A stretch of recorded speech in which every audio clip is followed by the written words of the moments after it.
I've heard about the Katamari game series for years, but Once Upon a Katamari is the first time I've actually rolled one.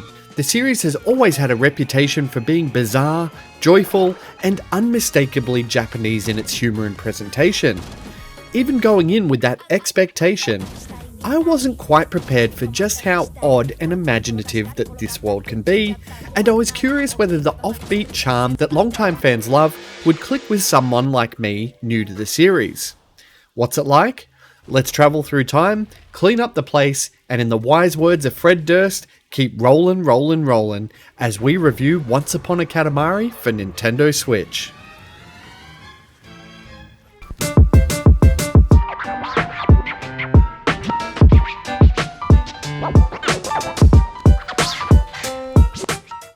Once Upon a Katamari frames its chaotic gameplay as a storybook adventure, narrated by the ever-unpredictable King of all Cosmos. Now, I had no idea what to expect going in, and I found it was all sorts of ridiculous. The king sends you, the prince, on a mission to roll up objects and restore stars, and the game just leans fully into its absurdity. One moment you're rolling up beverages in the Wild West, the next you're rolling dinosaurs into the biggest ball possible, all while the king offers commentary that's equal parts cryptic and hilarious. For someone new to the series, the story didn't really need to make perfect sense, because its charm comes from the way it just embraces nonsense and whimsy, turning the simplest objectives into a surreal adventure. And while this offbeat humour would probably be a highlight for fans of the series, it can also be off-putting to newcomers, because some moments just left me scratching my head, wondering if I'd missed a joke or a reference. And I feel like if you enjoy games that lean into the ridiculous with confidence, Once Upon a Katamari is most likely going to appeal to you. At its core, Once Upon a Katamari is a charming little puzzler. You start by rolling up smaller items, building momentum until your Katamari grows large enough to pick up bigger objects. The game encourages experimentation, and finding the right path and the right sequence of objects to pick up will make all the difference. There's also some fun power-ups that really shake things up. Your rocket boosters let you speed through tricky sections, while my personal favourite, the magnet, draws nearby objects straight into your Katamari, letting you rack up progress quickly.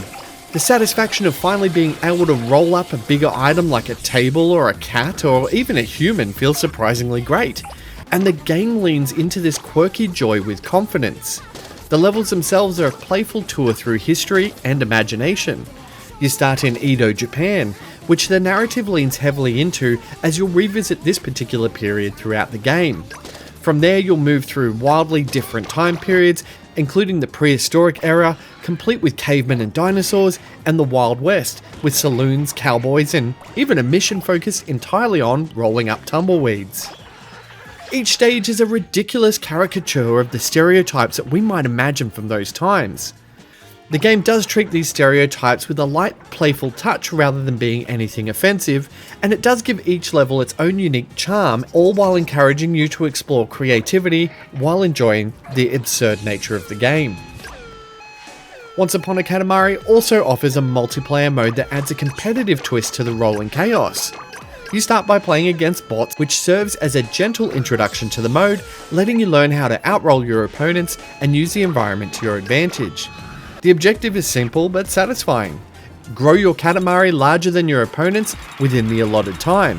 If you manage to do it, you can even roll up your enemies to claim some extra points, turning the game into a delightful mix of strategic and chaotic fun.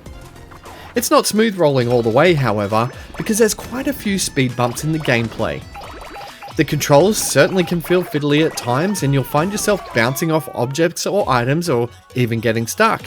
And you'll still struggle even though there's two different control schemes to choose from, and the camera seems to struggle to keep up with your Katamari, which makes navigating tight areas very frustrating. The UI is also very cluttered, and the king's dialogue boxes just appear center screen, and it blocks your view when you need it the most.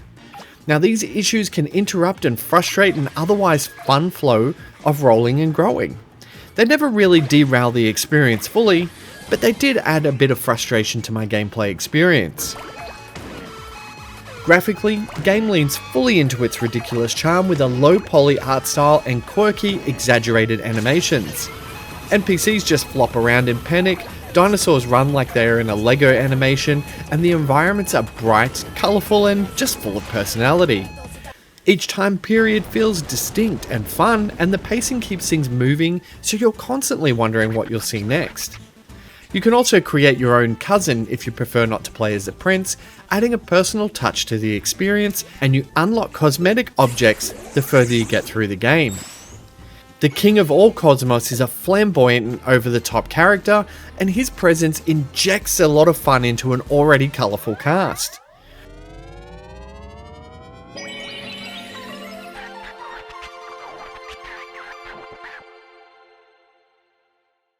The visuals are perfectly complemented by an earworm-inducing soundtrack that will have you bopping long after you finish the game.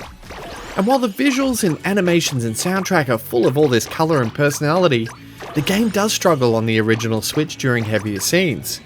Frame rate dips and a couple of mid-level loading pauses will remind the player that they are playing on that older hardware, and it's still very playable, but they momentarily show its age.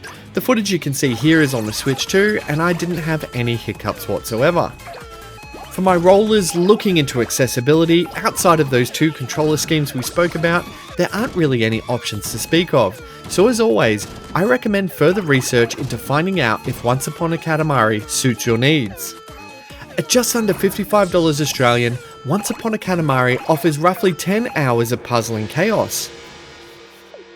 Fans of the series will enjoy the challenge mode and the multiplayer, which manages to retain the game's quirky charm, while casual players can still have a ball rolling through the ages.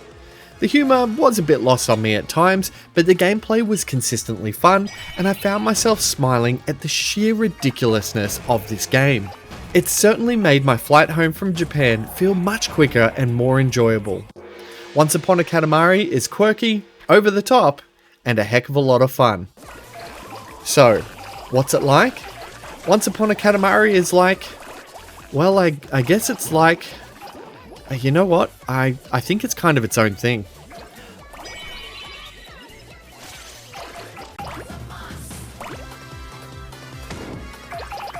I award it a 78 out of 100. In the interest of full disclosure, a review copy was provided by Bandai Namco, but this doesn't influence my score.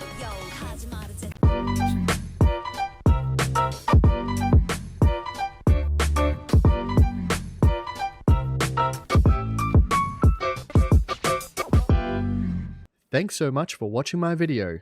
If you liked it, the best way you can support What's It Like is by liking, subscribing, and sharing it with your friends. For more reviews, click on the thumbnails to the right, and for everything Nintendo, check out whatsitlike.com.au.